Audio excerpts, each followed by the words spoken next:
Jura, advogada e consultora política, está aqui conosco mais uma vez. Toda terça-feira, a partir das 9 horas da manhã, o nosso quadro, hoje com um tema aí super instigante para que a gente possa debater aqui, a importância de uma boa oratória na política. Mari, seja bem-vinda mais uma vez, fica à vontade aí para conduzir o quadro é teu, e também apresentar aí o nosso convidado mais do que especial também nessa semana. Bom dia, Camila. Bom dia, Pedro Panoc. Bom dia a todos os nossos ouvintes. Hoje aqui já estamos com um convidado super especial. Ele que é um profissional de comunicação de Mato Grosso com 44 anos de profissão.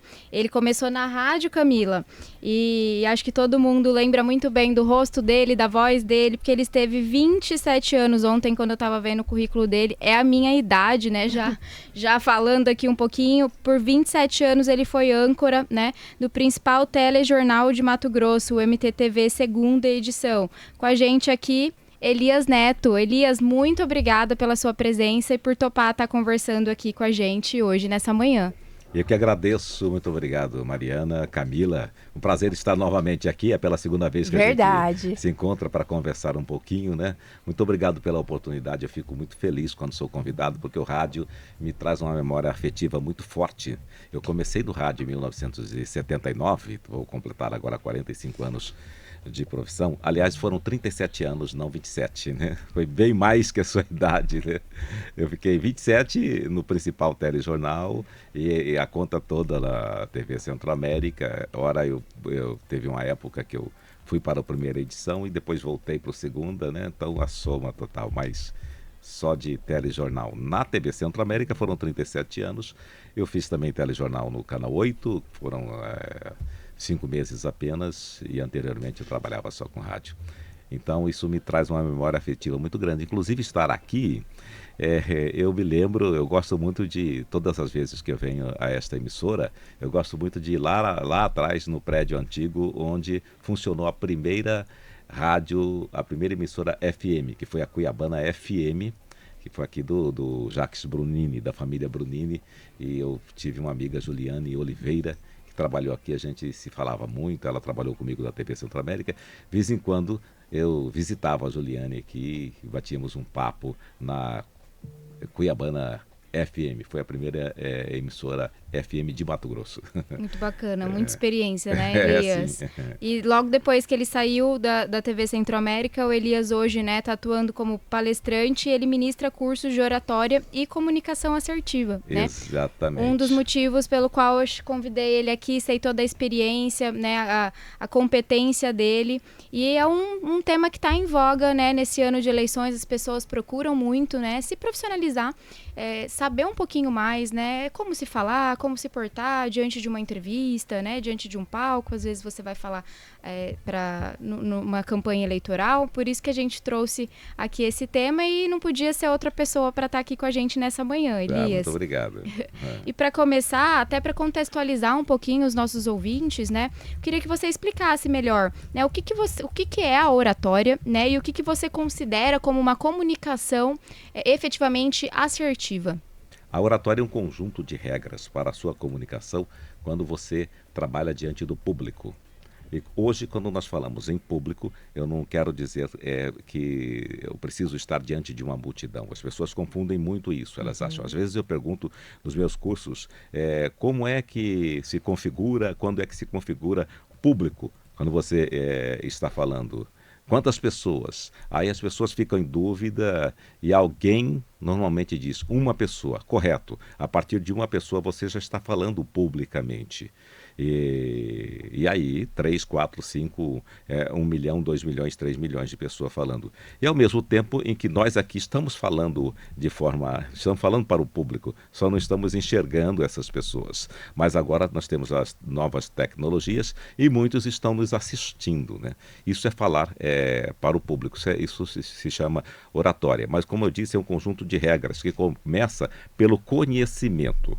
Eu preciso necessariamente conhecer sobre o assunto que eu vou abordar. Preciso estudar. É um trabalho que é feito com antecedência. Ninguém pode chegar diante de um público e achar que eu conheço, eu sei, eu estudei sobre direito, por exemplo, mas eu me preparei para falar, fazer um recorte e para falar em público. Eu me preparei porque às vezes a pessoa tem conhecimento, as pessoas são doutores, pós-doutores, e aí você vai assistir algo que ela está falando e você fala, nossa, mas, poxa vida, essa pessoa estudou tanto, mas ela não consegue falar. Não, é que ela não se preparou para falar publicamente, né? Então, isso pressupõe preparação, ajustes. É necessário que nós tenhamos o cuidado. Vou amanhã à rádio, à CBN, e eu tenho que pensar o que eu vou falar, porque o improvisador que se preza arranja tempo para pensar no que vai dizer, né? Isso é parte da oratória. Existe um problema que as pessoas dizem que eu tenho muito medo de falar em público. Qual o problema? Por que eu tenho esse problema? Mais uma vez eu vou dizer, é preciso se preparar. Agora, quando se trata de uma patologia, que a pessoa percebe que quando ela tenta falar para uma, duas ou três pessoas, a situação fica complicada, ela trava, ela não destrava de forma nenhuma, aí é necessário que se busque um psicólogo, uma psicóloga, é necessário que se busque um fonoaudiólogo, uma fonoaudióloga, para entender exatamente qual a patologia, o que está no cérebro dessa pessoa que precisa ser destravado para que ela comece a melhorar a sua fala, né?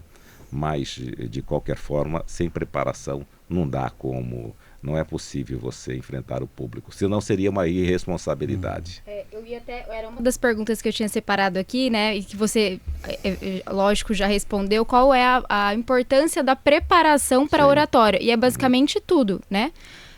Você não consegue, pelo que você está explicando aqui, para você falar em público, independente, né, de você saber o assunto e dominar, você precisa se preparar para aquele momento específico. Sim. E Elias, uma coisa que eu tenho no meu dia a dia, que eu sinto, né, eu trabalhando com políticos, né, eles sempre me falam, e assim, eu já até comentei com você, né, a gente trocou figurinha sobre o assunto, que eles procuram muito, né, curso de oratória, buscar se melhorar, porque eu estimulo, eles chegam e falam assim, Mariana, eu não estou muito acostumada da entrevista, eu não consigo. E a primeira pergunta que eu falo, você treina? Né? Antes de você dar uma entrevista ou de falar ali para um público específico, você prepara a sua fala? Você faz ali um mínimo de um roteiro, né, com palavra-chave para você seguir? Não, né? Acho que as pessoas estão muito acostumadas eu tenho que chegar no local e já saber o que falar. Eu tenho que ter essa desenvoltura. E não é bem assim, né, pelo que você está falando. Tem toda uma preparação anterior para a pessoa se sair bem, né? Na hora que as luzes se acendem, na hora que o microfone é ligado e é colocado para você, a situação muda, porque aí vem aquele calafrio que é importante, mas ele não pode nos dominar. Como você disse, esse roteiro é necessário. E o interessante é que, por exemplo, eu sou convidado, sou um candidato, sou convidado pela Bonjour para estar aqui para falar sobre o seu plano. Qual o seu plano de governo? O que você pretende implantar caso seja eleito? Deve-se fazer um roteiro, mas se essa pessoa, por exemplo, ela seja um político de primeira viagem, é necessário que ela faça uma apresentação diante do público. Qual público é esse? A esposa, o filho, a neta, a sobrinha, as pessoas que estão ao seu redor. Monte essa apresentação e fale para essas pessoas, explique o que é aquilo e depois peça o feedback. As pessoas vão anotar para você, dizer para você onde você precisa melhorar, quais são os pontos fracos que estão ocorrendo, como é que você está olhando. Você está olhando nos olhos, por exemplo? É uma coisa muito importante. Ou você está distraído com o seu olhar, porque há vergonha, porque inclusive quando nós falamos em público, até mesmo para a família, a situação às vezes se complica. Mas eu costumo dizer também que nós precisamos de ajuda nesse momento. E quando nós precisamos de ajuda, nós não podemos permitir que pessoas derrotistas estejam ao nosso lado. Então existe aquela pessoa, aquele espectador que chega quando você fala duas palavras e fala, parar, não gostei. Esse aí não serve, pode tirar ele de lado, mesmo que seja namorado ou coisa parecida, tira esse cara porque você precisa de ajuda, não de derrotistas. E bajuladores também, demais também, não resolve, né, Elias? Tem que ter um meio termo ali. É aquela que a pessoa, nossa, tá ótimo. Ficou ótimo. Tá ficou lindo. Ótimo. Aí você olha e fala, nossa, ficou uma M isso aqui. Né? Não dá para ser assim. Realmente, a pessoa, ela não quer deixar você chateada. Ela quer, na verdade, ela quer o melhor de si, de você, mas ela não é a pessoa ideal porque ela não faz a análise que deveria ser feita. Normalmente, a avó, por exemplo, a avó, meu netinho, ai que lindo, como você tá perfeito. Aquela tia, vó, né? Que também é madrinha, nossa, esse é o meu afilhado, esse vai dar certo, agora sim, mas está tudo errado e a situação não ela vai se complicar, né? Agora, Elias, quando você fala da comunicação assertiva, né, Mariana, ao apresentar você nesse sentido, falou, né, que você trata nos seus cursos disso, da comunicação assertiva. O quanto é importante entender o seu ouvinte. Nesse escopo do ambiente político, é importante você saber falar onde você está em determinado momento. Porque, de repente, você está colocando seus planos do ponto de vista político para um grupo onde se tem ali um advogado, tem um médico, mas pode ter alguém com menos disposição do ponto de vista de conhecimento. Quão é importante a escolha das palavras, fugir das palavras difíceis? Inclusive você fala também sobre o uso de termos técnicos. Exato. Tem um trecho, inclusive no meu livro, que eu digo, termos técnicos só servem para técnicos da mesma área. O médico falando para o médico, o advogado falando para o advogado, o jornalista falando para o jornalista, o biólogo falando para o biólogo. Minha esposa é bióloga, né? Tem coisa que ela olha para um besouro, por exemplo. Para mim é besouro, né? Aí eu falei, este é uma Caleóptera osofófora. Eu não entendo pombas nenhuma daquilo, né? Eu tenho que perguntar, mas o que é isso, né? Ou tem uma pedrinha no copo, lá embaixo, ela vai dizer assim, tem um sedimento, né? Mas o que é esse sedimento? Para nós cacerenses, tem um cisco aí, né? Tem um cisquinho aí que vai engasgar você. Então, a comunicação assertiva, ela é isso, é uma comunicação para que todos entendam. E é preciso entender uma coisa, as pessoas confundem a comunicação assertiva e a comunicação agressiva. Pela palavra assertiva, assertividade, não. Aí tem gente que diz, certa vez uma amiga disse assim, eu sou assertiva, comigo pau é pau, pedra é pedra, eu falo na lata e não é nada disso, né? Existe a comunicação agressiva. Qual é? O cara que está lá, que ele é técnico de futebol. Vocês são palmeirenses, você é palmeirense, você é palmeirense. Graças a também, Deus. Todo mundo aqui é palmeirense e eu sou cacerense. Porque eu não torço para time nenhum, né? Muito bem. Aquele cara que está lá na beira de campo, ele precisa necessariamente de desenvolver e aplicar uma comunicação agressiva. Porque ele está falando com jogadores que estão em campo. E o jogador precisa dar o chute na hora certa para fazer o gol. Ou ele tem que fazer o passe correto para o meio-campo que está lá, que vai correr com a bola e tentar fazer o ponto, que é o gol. Então ele tem que gritar, vambora, cara, que é isso? Ô, pé! Sinceramente, meu Deus do céu, tá morrendo, não, passa pra cá, passa pra lá, passa por cima, por baixo e coisa e tal. Olha aí, tem o cara aí, tem o cara atrás de você. Isso é uma comunicação, ela tem que ser necessariamente agressiva para que ela consiga atingir o objetivo. A comunicação assertiva, segundo Vera Martins, autora de Seja Assertivo. Aliás, se você que está nos ouvindo, você encontra esse livro em PDF. Facilmente você vai encontrar lá a Vera Martins. É um livro de 209 páginas, se não me engano, e que vai dizer o que é a comunicação assertiva. Ela diz que é a comunicação do ganha-ganha. Eu falo tudo o que eu preciso falar, eu digo tudo o que eu preciso dizer sem agredir o próximo. Muito importante para as situações corporativas, inclusive para momentos de conflito, para você dirimir os conflitos. Eu não vou dizer... quando ocorre eu dou um trabalho para um grupo e esse grupo me traz esse trabalho, mas aí ele tem um problema lá que pode derrubar tudo aquilo. Eu não posso dizer para esse grupo, olha, isso aqui ficou uma merda. Eu não posso dizer isso, né? Porque eu serei agressivo. Eu tenho que, inicialmente, começar a valorizar aquilo que está de bom naquele trabalho, naquele documento. E depois eu vou partir para aquilo que pode ser um erro, mas de uma forma assertiva. Olha, está excelente. Daqui até aqui está perfeito. Agora vamos mudar um pouquinho, inverter essa parte aqui, dar um ajuste justamente nessa parte aqui, porque se deixarmos esse trecho onde nós falamos sobre a questão ambiental, vamos dizer assim, nós derrubamos a nós mesmos, inclusive. Vamos trabalhar melhor isso aí, e aí depois vocês me apresentam novamente esse trabalho. Isso faz com que a equipe trabalhe unida e ela vai acreditar no seu líder, né? Isso é uma forma de liderança. E ela, necessariamente, a comunicação assertiva, ela é proativa.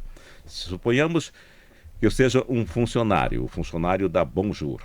Aí eu tenho um problema de saúde, vou lá, faço o exame e o médico me diz, você tem que fazer uma cirurgia.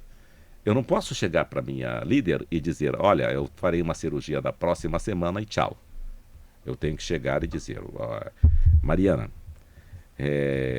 o médico indicou que eu tenho que fazer uma cirurgia, já está marcada, vai ser na próxima semana, na quinta-feira, mas para facilitar, eu já conversei com fulano de tal ou fulana de tal, que serão meu substituto ou meus substitutos. Isso é uma comunicação assertiva, porque eu sou proativo, né? É uma comunicação que você precisa desenvolver a capacidade de enfrentar os desafios sem perder a linha quando as coisas não estão dando certo, inicialmente, né? Você saber corrigir caminhos também se trata de uma comunicação assertiva. Eu li um texto ontem que ele diz que as empresas e todas as corporações, todos os momentos, aí inclui, sem dúvida nenhuma, a política, que elas já perceberam que o grande problema, muitas vezes, ocorre na comunicação, erros de comunicação. Vou citar um exemplo. Certa vez, quando nasceu o nosso primeiro filho, nós chegamos com o nosso filho para fazer o teste de pezinho. Aí a moça nos perguntou, a criança tem nome?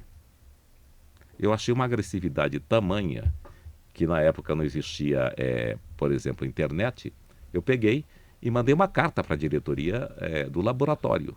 E eles me procuraram para entender o que aconteceu e expliquei que ela deveria perguntar qual o nome da criança, e não a criança tem nome.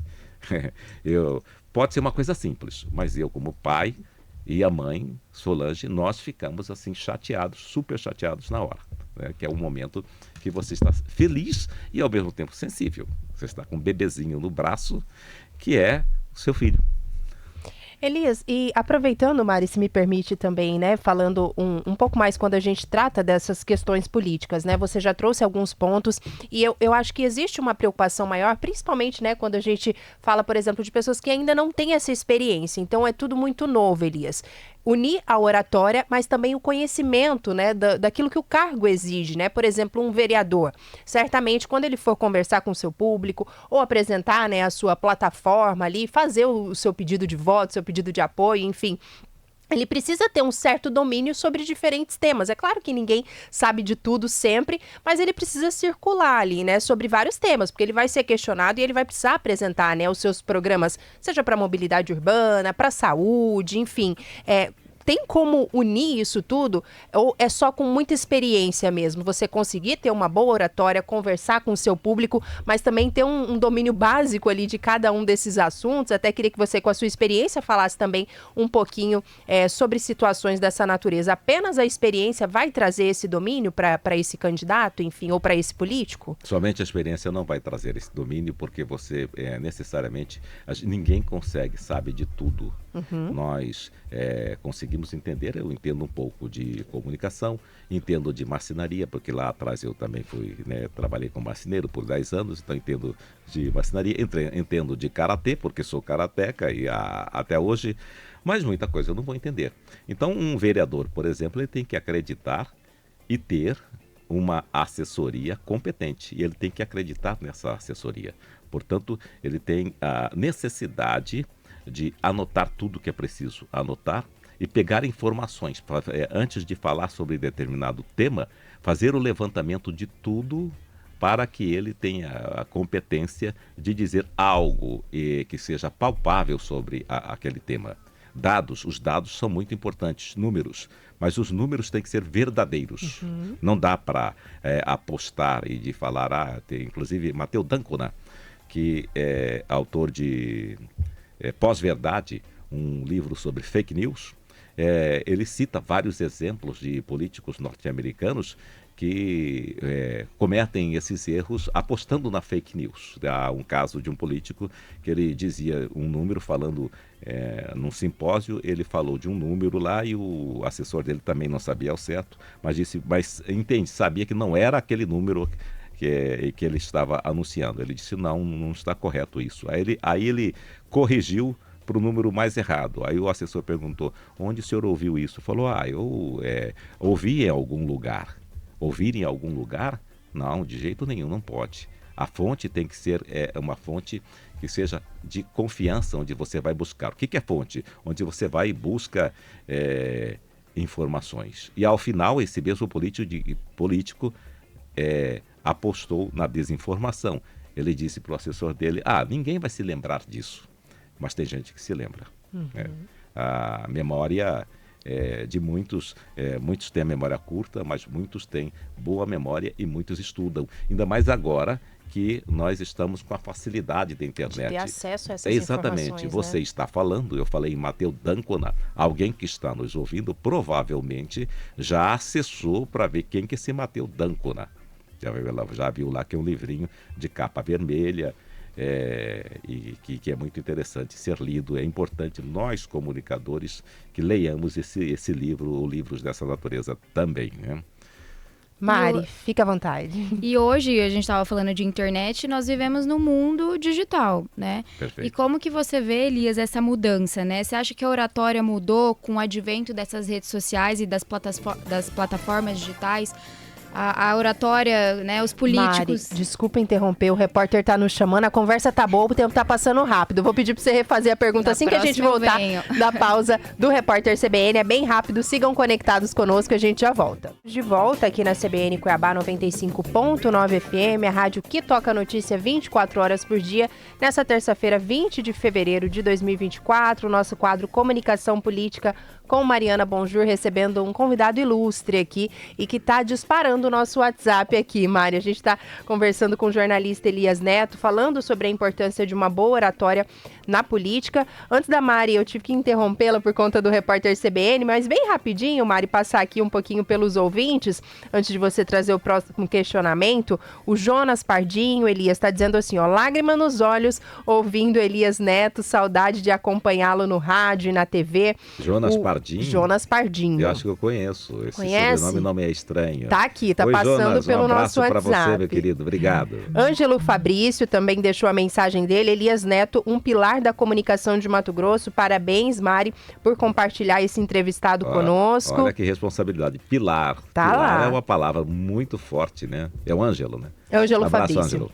Carlos Palmeirense, temos que tirar o chapéu. É o nosso Cid Moreira do Cerrado. Parabéns, Mari, pela entrevista. Você gosta de comparação, Elias? Como é que é isso pra você? Eu aceito as comparações, mas o palmeirense? É Carlos Palmeirense, lá do CPA2. Esse é palmeirense mesmo. Esse ele faz questão de registrar aqui no nome. Exatamente. Eu acho muito legal, eu gosto muito de Cid Moreira. Eu já estive em contato com ele por algumas vezes, fui homenageado na mesma homenagem que ele recebeu, né? Agora só não gosto quando as pessoas acham que eu imito o Cid Moreira. Nunca imitei Cid Moreira, não, nunca fiz isso. Aliás, eu fazia um trabalho muito forte nesse sentido, né? Aí, é claro, que fica meio parecido por causa do grave, né? A minha voz é um pouco grave, tá? Mas eu sou fã também do Cid, do Bonner e de tantos outros aí que Que maravilha. Tem mais algumas mensagens aqui, Mari. Bom dia, bancada. Elias, Camila, Panoc, Mari. Elias Neto, um ícone do nosso jornalismo mato-grossense. É o Carlos, outro Carlos, esse que nos acompanha lá do interior de São Paulo, São Carlos. Ele está sempre aqui na nossa sintonia, acompanha a nossa transmissão. Dele?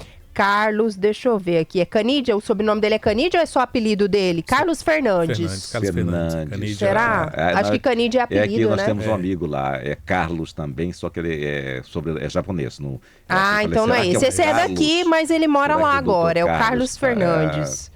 Um abraço. Tá mandando um abraço para você também.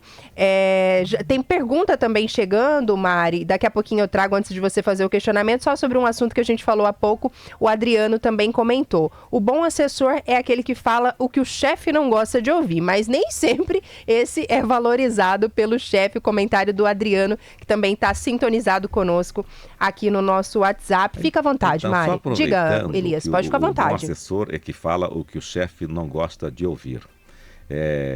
Realmente, acho que a pessoa que assessora, às vezes, tem que puxar a orelha mesmo, tal. Mas aí eu acho que poderia entrar a comunicação assertiva. Fazer com que o chefe ouça, entenda e assuma a sua parte, né? Absorva isso aí, entendeu? Acho que é até uma questão de como falar. Como falar, exatamente isso. E assim, várias consultorias que eu faço, alguns assessores falam, nossa, Mari, mas fulano, né, no caso o político, não consegue entender isso. Eu falei, tá, mas de que forma, né, você passou isso para ele? Eu acho que tudo é forma. Eu acho que nesses anos aí que eu trabalhei como assessora, né, foram 9 anos, né, antes de abrir a minha própria empresa, eu percebi muito isso. É tudo jeito. E é você entender também o seu público, ou seja, o seu assessorado, né? Como que ele gostaria de ouvir, seja uma crítica construtiva, qual jeito é mais fácil? É você mostrando, às vezes, comparando com outro político, olha, eu acho que seria melhor fazer dessa forma, olha como tem uma repercussão melhor. Eu acho que tudo tem um jeito, né, Elias? É só também entender o seu público, o seu, no caso, o assessorado. É como diz Dominique Walton, o autor de É Preciso Salvar a Comunicação. Dominique Walton, ele diz que a comunicação depende do outro. Por que depende do outro? Porque quando eu falo algo para você e você entende de forma diferente, aí o feedback vem quadrado, ou vem, você vai perceber que a forma como eu falei não foi suficiente para eu atingir a sua mente. Por isso eu preciso, inclusive, conhecer o outro. É por isso que nós necessariamente precisamos conhecer o nosso público. Quando eu vou fazer uma palestra, eu vou falar para quem? Para técnicos da empresa tal? Vou falar para um público eclético? Como eu vou fazer isso? Eu estive agora,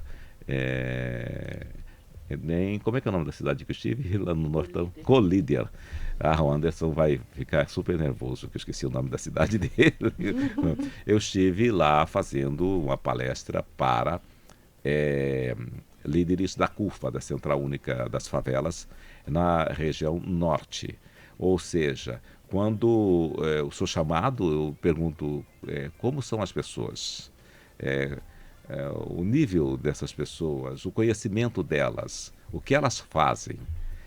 A partir do momento em que eu entendo quem são essas pessoas, eu vou adaptar o meu discurso para que elas entendam. E às vezes até buscar algum conhecimento delas para eu colocar no meu conhecimento algumas palavras que elas dizem, alguns jargões até, para desmistificar. Porque se eu chegar no salto em frente dessas pessoas, elas podem, inclusive, desacreditar o meu trabalho, porque elas não vão, às vezes, a pessoa pode não entender o que eu falo. Eu chego falando de uma forma muito rebuscada, por exemplo, e que não é o caso mais, já não se faz mais isso em lugar nenhum, mas ainda há orador que usa desse recurso e que não é interessante. E esse fundamento, né, da oratória, acho que a gente poderia falar assim, Elias, da necessidade de você entender o público, né, com o qual você vai discursar, falar, não deixa de ser também uma estratégia que a gente usa na comunicação política, em campanha. Então é uma coisa que eu sempre falo, é segmentação de discursos. Agora, né, eleição municipal, a gente faz muito bairro a bairro, né, então é você entender, você geralmente, né, os políticos têm ali um líder comunitário em cada bairro. antes de ir conversar com aquele pessoal, escuta o seu líder comunitário, né? Vê qual é o maior problema daquele bairro, o que as pessoas mais sofrem ali, né? Para você chegar já preparado, né? Porque as pessoas, nossa, ele sabe o que eu tô passando, né? Na política é muito isso. A gente vê que o voto é muito da pessoa entender, se sentir compreendida. Então, nossa, esse candidato à vereança entende o que eu tô passando, ele vê o problema, né? Então, a importância de você segmentar discurso, você não vai fazer um discurso para Cuiabá inteira, porque cada bairro, cada região tem o seu problema, né? Tem algo a ser solucionado. Então, não deixa de ser, você vê, né? É um fundamento da oratória que a gente usa e que tem resultados na política, né? Sim. É necessário fazer essa segmentação. E não só por bairros, mas, eu vou falar para, por exemplo, profissionais da segurança pública. Você vai falar lá, igual você falou, você vai estudar dados da segurança pública para chegar já, né, com todas essas informações. Agora eu vou falar com o pessoal da saúde. É um discurso totalmente diferente, né, Elias? É a importância dessa segmentação. Exatamente. Por exemplo, os dados da segurança pública, os casos de sucesso da segurança pública, casos de fracasso também, você pode dizer e trazer, ver se consegue trazer uma solução ou uma sugestão para essas situações, né? Uma conversa que seja ela, em que você fala a linguagem daquele público. É preciso falar a linguagem daquele público. E é muito interessante a gente pensar que você consegue fazer isso, porque, como você disse, o líder do bairro é o olho do político no bairro. Ele precisa ter o seu olhar lá. E é ele que vai trazer a realidade para aquela pessoa que vai discursar, que vai falar, que vai conversar com aquelas pessoas. Interessante também dizer que a fala, quando nós estamos falando de fala, também pressupõe escrever, escrita. Quem escreve bem, fala bem. Também pressupõe ouvir. Quem ouve para ouvir, aí também é comunicação assertiva, fala bem, fala melhor, porque você consegue entender o que o outro está dizendo e às vezes acontece na sala de aula, você começa a falar sobre um determinado tema e o aluno diz, professor, coisa e tal, já começa a perguntar no meio do caminho. Espera o professor terminar a sua explanação, que provavelmente, ainda na explanação, ao final da explanação, ele responderá aquela pergunta que o aluno interrompeu. Isso ocorre também em palestras, às vezes. Você está palestrando e alguém vai lá e interrompe antes da hora. Então é preciso saber ouvir. Tem uma história muito interessante que eu conto sempre, que é um dos maiores oradores de todos os tempos, que se chama Demóstenes. Demóstenes, se a gente procurar aí na internet, vamos encontrar um livro que foi escrito pelo Demóstenes. Um deles é a Oração da Coroa, que é um discurso dele e que virou um livro, chama-se Oração da Coroa. E o Demóstenes, ele não era um grego assim, ele nasceu 300 anos antes de Cristo.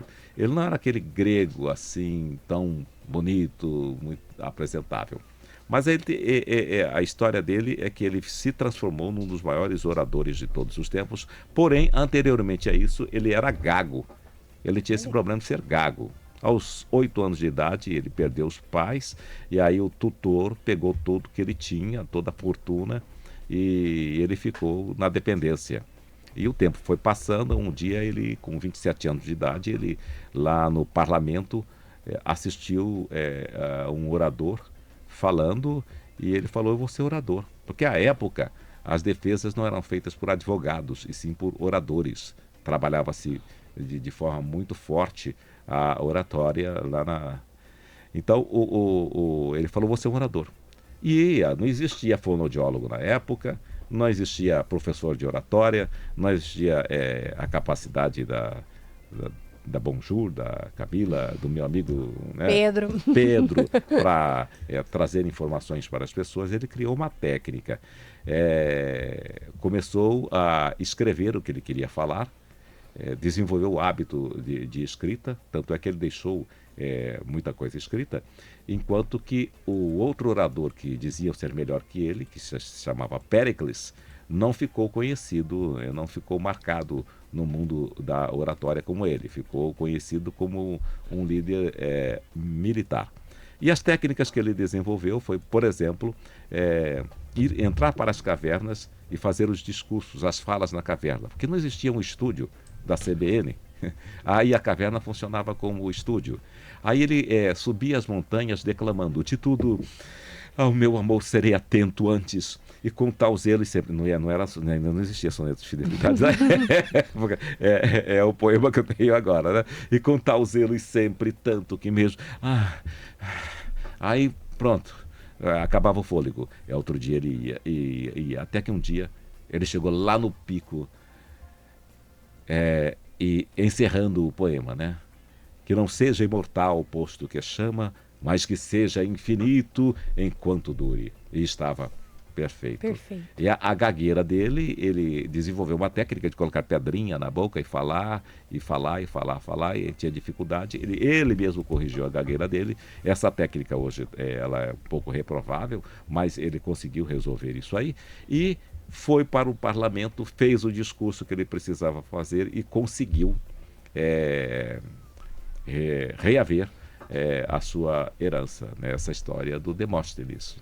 Ou seja, o que eu estou dizendo, o que eu quero dizer, é preciso ensaiar, treinar, se preparar acima de tudo. E quando eu estava dizendo agora há pouco, vocês me convidaram para estar aqui agora. Eu preciso saber quanto tempo tem o programa e como é o programa em que eu vou participar. É uma entrevista? É um bate-papo? Então isso aqui é um tempo considerável. Vou falar em 40 minutos, em 45, 48, uma hora. Estruturar, né? Então eu preciso me estruturar, se for possível, para 2 horas, né? Eu vou vou dar uma entrevista que as pessoas chamam de sonora, que é para uma emissora de televisão, para uma reportagem. A reportagem vai utilizar de você no máximo 1 minuto dentro da reportagem. Mas eu preciso ter o poder de síntese. Para eu ter o poder de síntese, eu preciso necessariamente conhecer profundamente. Senão, eu não consigo... a simplicidade. É mais difícil ser simples. Extrair o mais importante, né? O mais importante. Costumo citar o Usain Bolt, os atletas de alto rendimento. Eles treinam somente aquele tempo em que eles estão em campo. O jogador de futebol é assim, Neymar e outros é assim, né? Não dá para colocar muito na regra o nosso querido Romário, que ele não gostava de treino de jeito nenhum. É um ponto fora da curva, né, Elias? Curva, o Romário, tá. Mas mas eu cito, por exemplo, o Usain Bolt. Lembram do Usain Bolt, aquele do raio? O Usain Bolt, ele fazia 100 metros em 9 segundos e 29 décimos, Pedro. Quanto tempo? Você se lembra? Não conseguiu nem marcar, era tão rápido, né?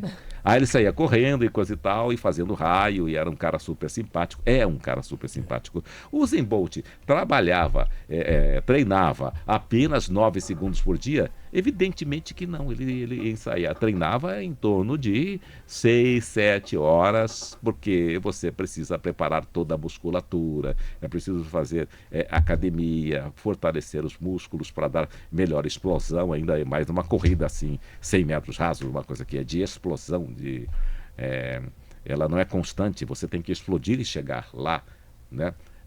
Muito provavelmente ele tinha uma equipe multidisciplinar, com psicólogo, com médico, nutricionista e tudo isso. E ele se preparava para bater o próprio recorde, que a última acho que foram aí 9 segundos, 9 segundos coisinha, né? E alguns décimos, né? E quantas vezes que ele corria no ano? Ele corria várias vezes. Que ele participava de corridas intermediárias, mas ele visava muito a Olimpíada de 4 em 4 anos. A cada 4 anos. A cada 4 anos. E ele chegava lá e era o sucesso que era, e em outras corridas intermediárias que ele fazia para a preparação.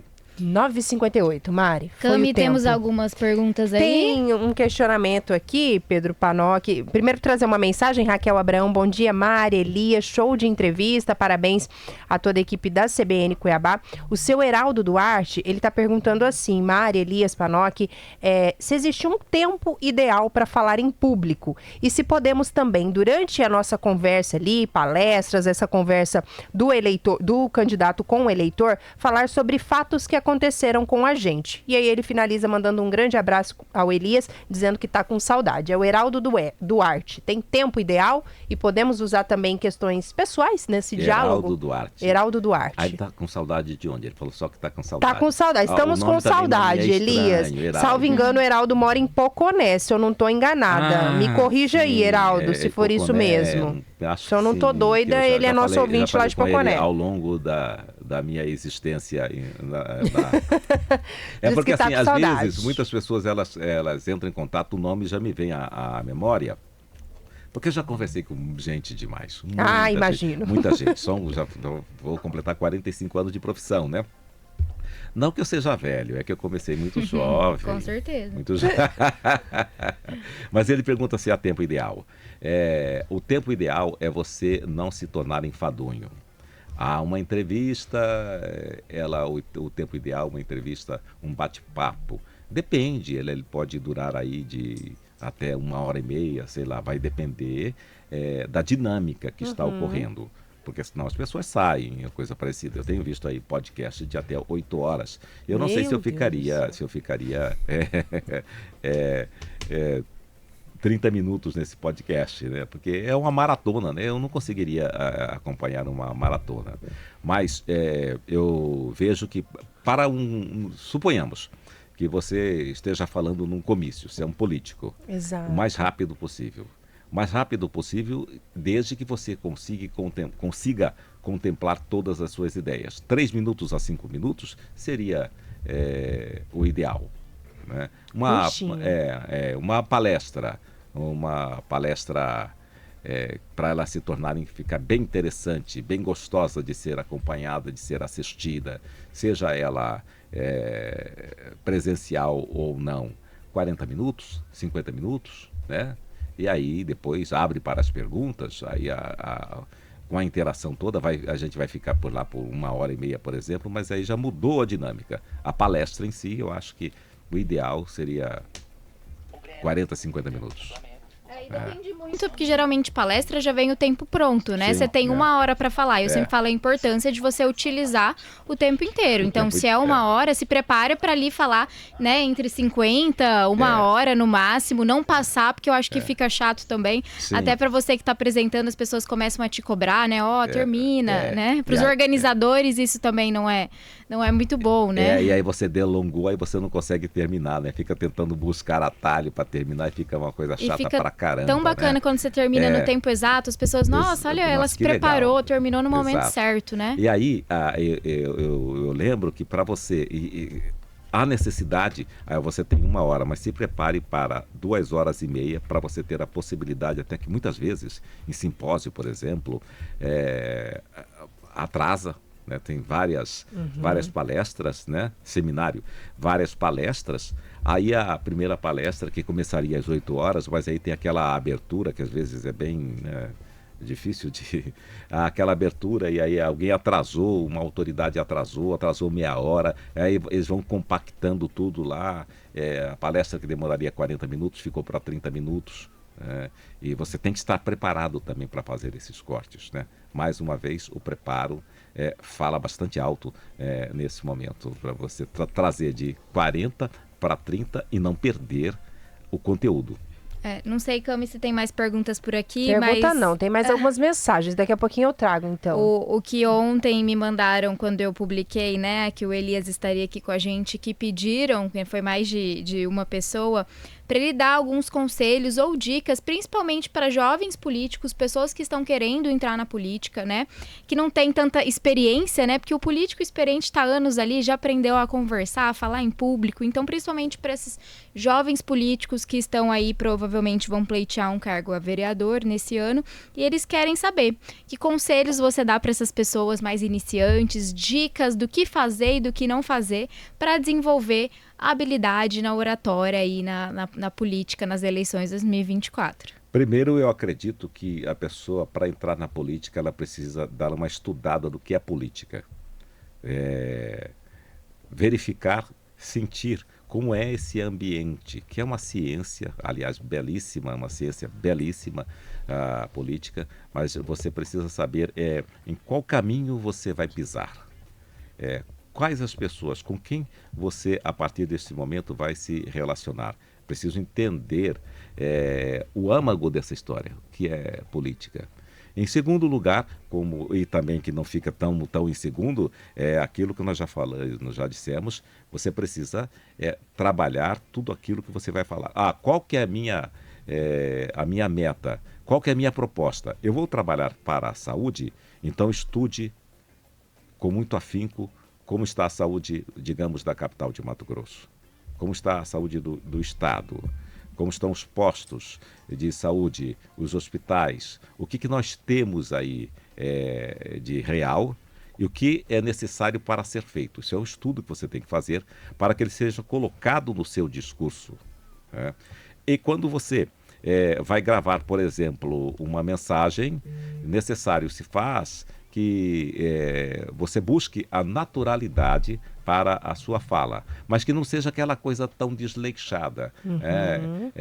Porque agora tem que ser natural. Aí a pessoa fica desleixada, apresenta de uma forma, eu tenho que me vestir como se eu estivesse no meio do público. Mas o que é se vestir estando no meio do público, se confundindo com o público? As pessoas gostam de pessoas bem alinhadas, sem dúvida nenhuma. Você chega lá no bairro, você chega totalmente desalinhado, ela olha e fala, poxa vida, ele está com o mesmo problema que eu, talvez, né?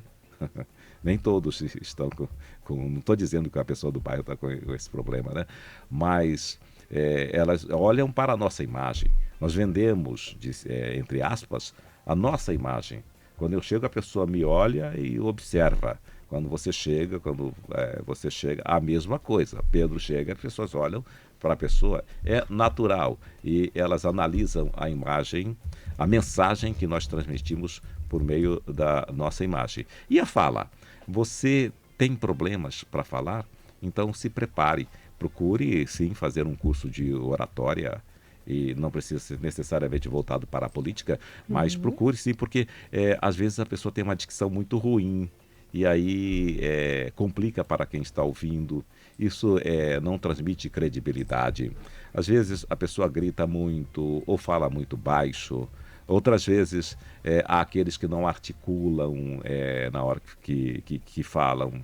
Não conseguem olhar nos olhos porque elas têm medo e os olhos revelam a nossa realidade, revelam a pessoa que somos, né? Revela sinceridade ou não. Então tem que ter toda essa preparação. Às vezes naquele horário eleitoral gratuito a gente vê as pessoas que elas estão soletrando. Lendo. Você pode até ler, mas você tem que saber ler como se estivesse falando você mesmo. Dá um migué ali, né? Porque quando você vê um apresentador de televisão, por exemplo, se ele está lendo uma notícia sobre um acidente, e há momentos hoje que a informação chega para o seu ponto e você vai lá e fala, e de certa forma faz o que nós chamamos de improviso. Bom, aconteceu um acidente agora há pouco na avenida tal, assim, 2 carros se chocaram, e as pessoas estão falando no seu ponto. Legal, porque chegou em cima da hora. Mas às vezes a notícia já está redigida lá e existe um aparelho chamado teleprompter, o TP. E você está lendo em cima da câmera, mas você lê como se você estivesse falando. As pessoas não percebem, né? E isso só vem com preparação. Eu vou gravar lá para o horário eleitoral gratuito. Prepare-se. Você tem um texto? O texto foi pensado com antecedência? Você vai querer chegar lá, eu sei, não, mas você só tem 30 segundos. Aí as pessoas aparecem soletrando. Quando vai encerrar a gravação, antes de encerrar a gravação, tem alguém lá dirigindo. Então, o candidato grava, antes de encerrar, ele vira para o lado olhando, tipo, perguntando, e aí, foi bom? Aí, né? Deu e certo. Isso ainda vai para o ar, vai pro ar. O pior é que, né, não dá para cortar antes.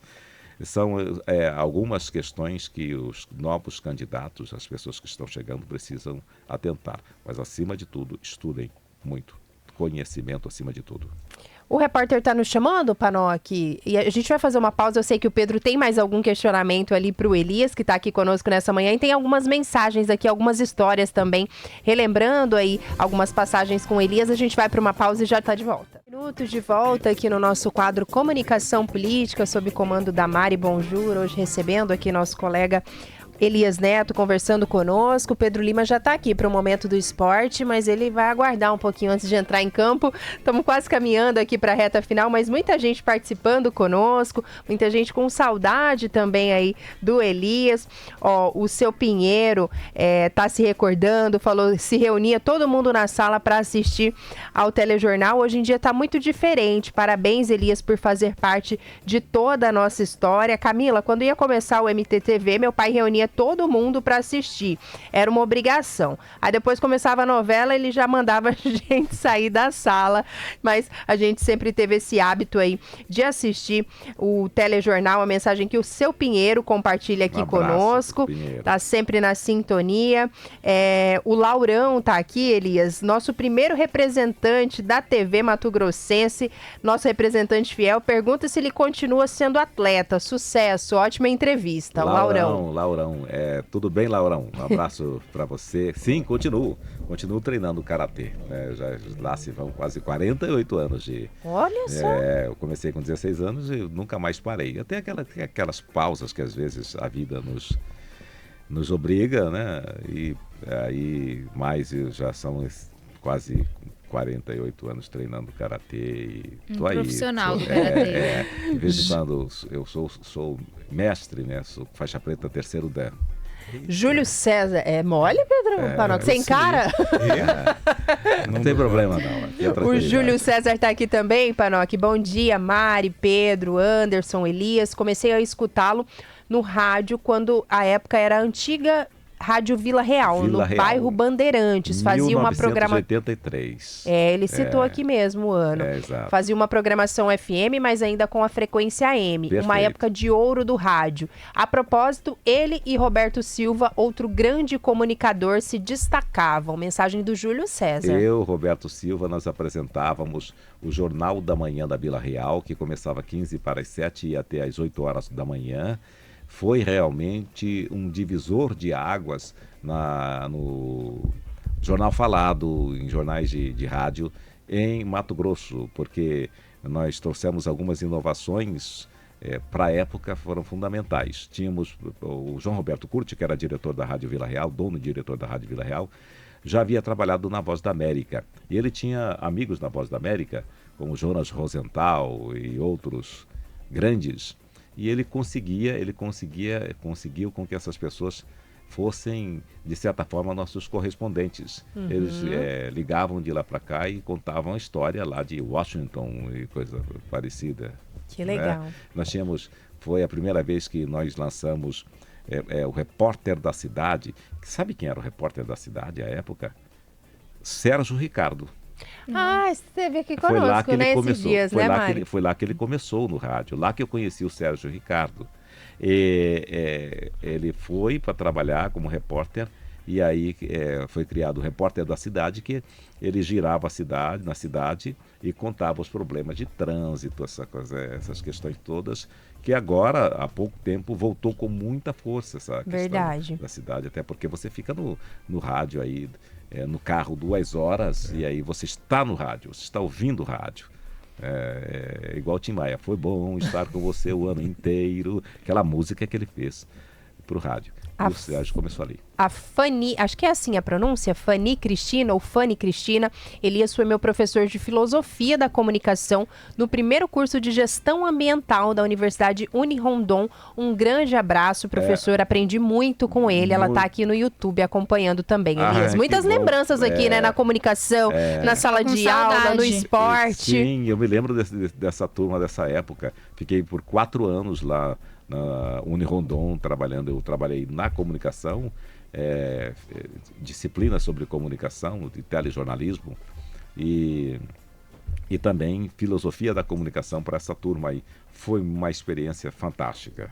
Muito bem. Pedro Panoc, Mário, estamos quase caminhando aqui para a reta final. Não sei se vocês têm ainda mais alguns questionamentos. Fiquem à vontade. Estamos tendo uma aula aqui, né, Pedro Panoc? Dá até nervoso, né, ficar falando aqui ao lado de Elias Neto, né? Misericórdia. Estamos aprendendo por aqui também. Exato. Elias, eu anotei aqui alguns pontos que você destacou para construir ali um bom discurso, olhar no olho do público, demonstrar confiança, naturalidade. Falávamos também dessa situação a depender do tempo que se vai conversar com o seu público, né? Questão de 5 minutos, mas tem situações que passam isso. Qual que é o segredo para se manter impactante, interessante para o seu público? Se deve se utilizar de estratégias, por exemplo, a quem defenda, por exemplo, que você comece com um assunto impactante, depois vai desconstruindo ele. Em que momento essa estrutura é importante dentro de um discurso para manter a atenção do seu público, do seu ouvinte? Depende muito do falante, do palestrante. Tem palestrante que ele não consegue trazer uma piada no início, ele não consegue contar piada, e aí ele quebra já de cara o tema. Tem gente que inicialmente, os americanos fazem muito isso, eles contam um fracasso seu, algo que não deu certo e que no final terminou sendo resolvido de uma forma bastante pitoresca, coisa parecida. Mas eu não vejo eu não sei se há segredo. Eu acho que a necessidade do trabalho ser realizado com muita responsabilidade anteriormente. Talvez seja esse o segredo, né? Porque uma palestra, um discurso, ele não começa naquele momento, ele começa dias antes. Ele começa quando você pensa no tema, quando lhe dão o tema e que você começa a se estruturar. Então é preciso uma estruturação, não só na escrita, você deve escrever, mesmo que você não leia depois nada, mas só o fato de você escrever, é o caso do Demóstenes, a sua mente vai se adestrando para aquele tema. Você começa a se familiarizar e ter a capacidade de fala. Então, penso que o segredo é você se preparar antes, bem antes. Se bem que hoje a gente, às vezes, pensa em se preparar antes, bem antes, mas é uma correria tão grande, você tem tantas responsabilidades, mas pelo menos um dia antes você tem que parar e pensar. Mari, fica à vontade. A Erecina também está aqui no YouTube. Erecina Monteiro, bom dia, gente linda da CBN. Elias Neto é seu Miyagi do Karatê. Tô cheio de apelidos aqui para você, Elias. Pessoa maravilhosa, não conheço pessoalmente, mas sempre acompanho o seu trabalho. Obrigada também, Erecina. Qual é o nome dela? Erecina Monteiro. Eu tô velhinho assim com o seu Miyagi, Erecina. Mari, fica à vontade aí para caminhar para a reta final. Até comentei aqui, né, nos bastidores, o Adriano chamando a atenção para uma polêmica da semana, né? Preparar o discurso é muito importante. O presidente Lula é um exemplo disso, né? Aquilo que você falava, Mari, o Elias também, toda a proporção que tomou uma fala ali, né, mal articulada, uma expressão ali. Talvez nem era isso que ele queria dizer, não sabemos, né? Mas tomou uma proporção gigantesca, né? Elias, Mari, fiquem à vontade. E a importância aí. de seguir, né? Proposital, né? Nunca sabemos também, né? E a importância de seguir, às vezes eles... Como não, né? Com certeza o presidente da República tem um roteiro ali, claro, uma coisa a se seguir, mas você quer, às vezes, improvisar ou colocar uma expressão que não estava ali e olha a consequência que pode acontecer, né? Eu sempre falo que dia de entrevista, dia de fala, não é momento de inovação, de você trazer coisas novas, né, para sua fala. Até usar uma roupa que você não está acostumado a usar, não é dia de inovar, né? Até seguir... na questão da alimentação, né?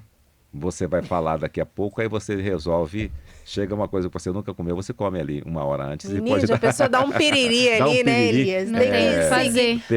Acho que é um segredo, né, Mari? Não ser engessado, né? Seguir sempre aquilo ali, porque uma hora você precisa sair do roteiro, mas evitar esses... arriscar demais, Elias. Seria talvez essa a mensagem final para nossa audiência? Você não pode se arriscar. Pode ser arriscado, nada pode ser arriscado. Agora, a questão de presidente da República, ele fala a todo instante. E, na verdade, ele é preparado para falar. Uhum. Né? Pena que alguns presidentes não são realmente nem preparados. São fanfarrões e não estão, na verdade, não pensaram no cargo que vão exercer, né? Não falo assim, deste ou daquele presidente, falo de presidentes. É isso, mas já caminhando aqui para o final, Elias, agradecer demais pela presença, só pelas repercussões, a gente vê o quanto o pessoal, né, tem um carinho por você, Exato, tem respeito, essa consideração, né? Respeito, mas foram tantos anos, né, eu sempre brinquei, depois que eu voltei para Cuiabá e reencontrei o Elias, eu falei, como não reconhecer, né, a carinha do Elias que teve por tantos anos na nossa tela, né, Sim. E essa voz que a gente estava acostumada a escutar. Né? Então, obrigada, é um prazer receber você aqui no programa. Vamos com certeza, né, Cami, trazer ele mais vezes pra gente poder falar ainda mais questões. Oratório é um assunto, né, imenso. E aí, quem sabe a gente aí na reta final aí pra campanha, a gente trabalhar isso pros nossos candidatos, né? Obrigada pelo carinho e fica à vontade, Elias, para se despedir. Eu super agradeço, muito obrigado. É sempre uma oportunidade estar ao lado de vocês, dessa nova geração, beber dessa sabedoria de vocês, sem dúvida nenhuma, né? Eu costumo dizer que nós sempre... Eu editei um livro, escrevi um livro em 2008, lancei em 2008, que é do Rádio ao Telejornalismo, a trajetória de um aprendiz, porque entendo que nós somos sempre aprendizes. É muito melhor aprender do que achar que você sabe alguma coisa.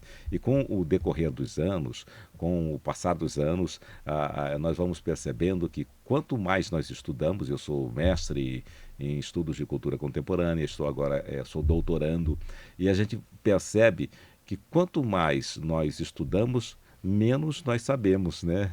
A gente sabe pouco, há sempre o que aprender, né? Então eu agradeço muito essas oportunidades que nos dão para que possamos falar sobre os nossos projetos. Eu queria aqui falar rapidamente, fazer um...